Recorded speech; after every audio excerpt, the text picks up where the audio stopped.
पक्षातले काही नेते, आज मला कुठली उणीधुणी काढायची नाही, काही जुनं मला काढायचं नाही, कारण का मी वाचतो, आय लिव्ह द मोमेंट, त्या क्षणात. मी इतिहासात रमत नाही. त्याच्यामुळे दादा होता तोपर्यंत दादाची इच्छा होती, हे वास्तव आहे. दादाला आम्ही सगळे एक व्हावं ही दादाची अतिशय मनापासून इच्छा होती. आम्ही अनेक वेळा भेटलो होतो आणि आम्ही एकत्र येणार आणि पुढे काय करायचं हे आमचं आणि दादाचं ठरलं होतं.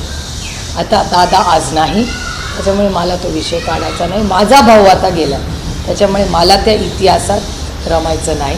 आता आम्ही आमच्या मार्गाने, ते त्यांच्या मार्गाने. पार्थ पवार आणि सुरेंद्र पवार वगळता बाकी जे नेते आहेत त्यांच्याकडचे ते आता विलीनीकरणाला राजी झालेत, पवार साहेबांच्या भेटी घेत आहेत असं सांगितलं जाते. काय करते?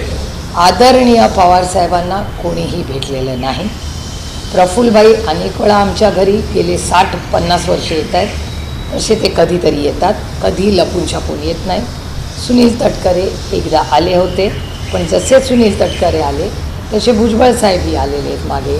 अनेक आमदार येतात, मकरंद पाटील येतात, कारण का आमच्यामध्ये ठीक आहे त्यांनी एखादा निर्णय घेतला, पण आम्ही आमचे कौटुंबिक आणि वैयक्तिक संबंध म्हणजे रेवतीच्याही लग्नाला हे सगळे चालले होते, त्यांना आमंत्रणही होतं. भुजबळ साहेब आशीर्वाद द्यायला आले होते, मकरंद आलं, किती लोक आले होते, फक्त हसन मुश्रीफ आले नव्हते, बाकी सगळेच आले होते आणि सगळ्याच पक्षाचे लोक आले होते. त्याच्यामुळे मला असं वाटतं की जे काय 2-3 वर्षापूर्वी झालं, मी मूव्ड ऑन आणि माझ्या त्यांना शुभेच्छा आहेत आणि आम्ही आमच्या घरामध्ये समाधानी आहोत आणि सुखी आहोत.